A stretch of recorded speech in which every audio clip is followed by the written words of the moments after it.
All right, so we're going to continue. Some of you actually wrote the whole thing. Some of you had 2005, which is an excellent, excellent thing to add, the when.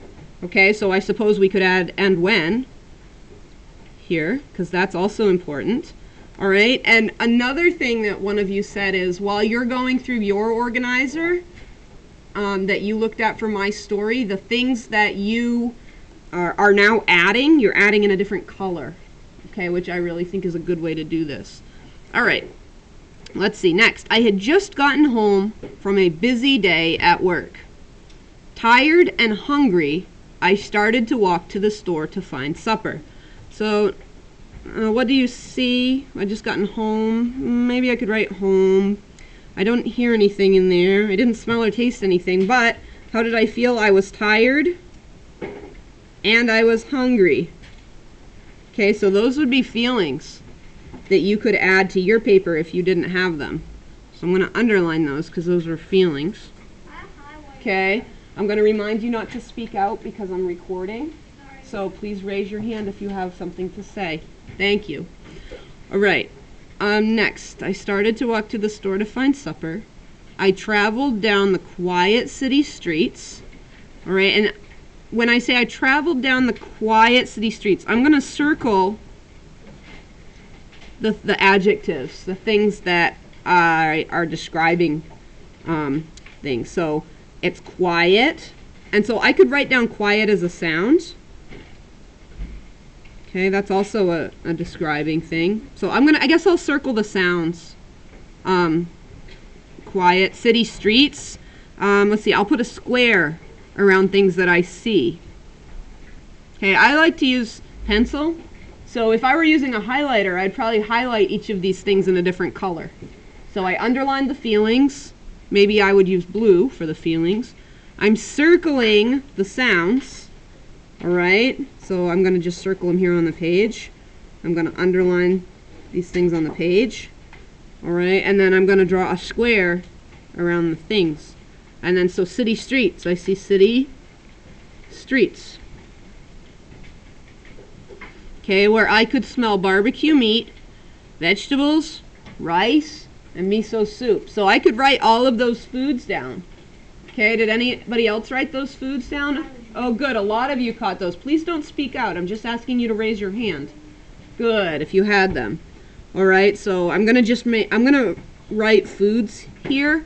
I would like you to list out the foods, all right, which would be the barbecue meat, the vegetables, the rice, and the miso soup.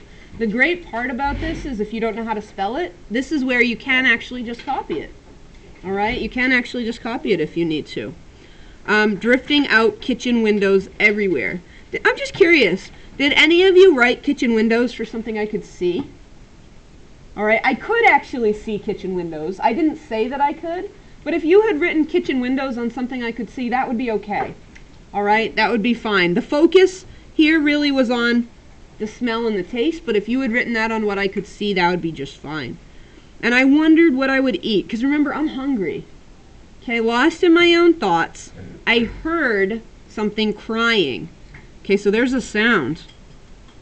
There's a sound. Something crying.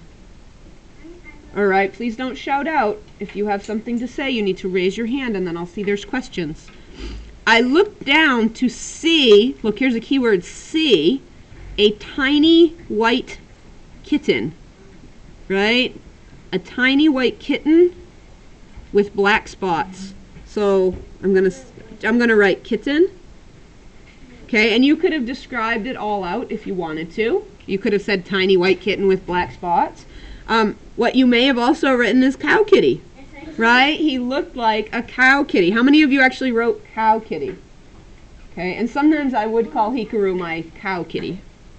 Okay, cow kitty. He leapt up into my arms and nuzzled into my armpit. Okay, and so that was something that I could see. I could also feel it. All right, I could feel the cat nuzzling or snuggling into me. All right, so I'm gonna just write snuggly cat, or oh, I gotta keep this where you can see it, snuggly kitten, actually. All right, and So these are some of the things you could have written. I also have a more detailed example that I put together for you, because this was my brainstorming for this, that I could use to actually make my story stronger. All right, so look at the other things that I actually saw when I went through this story in my mind. Okay, this is the story that I told you, right? This is the story we've read a few times and that I told you. But look at the things that I actually, when I sat down and thought about it, that I actually saw. I saw houses, I saw roads, cars, people, bikes. I saw my kitten, and his name is Hikaru, or Hikaru. And backyards. I saw people's backyards. Those were some things that I saw that I didn't include in my setting, but I could include those things in my setting. Don't you think that would make my setting stronger, actually, if I included those things?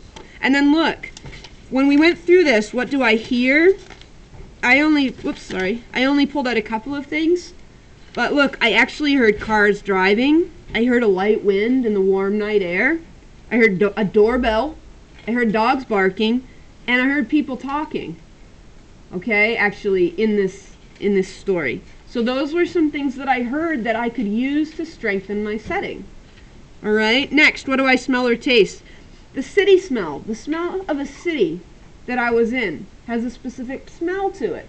All right, guys, I need you to attend right up here to my hand and pay attention to make sure you're getting this lesson, okay? Because you're going to be expected to do this next for your story. All right? I could smell evening dinners cooking. And I actually talked about some of that specifically, all right, with the vegetables and the rice. The taste of barbecue meat drifting out the windows. Has somebody in your family... Okay, I need you to come back to your seat, please. Nope. Come sit. Please come sit. Nope, come sit. I'm recording right now. You're not to get up and wander. Thank you.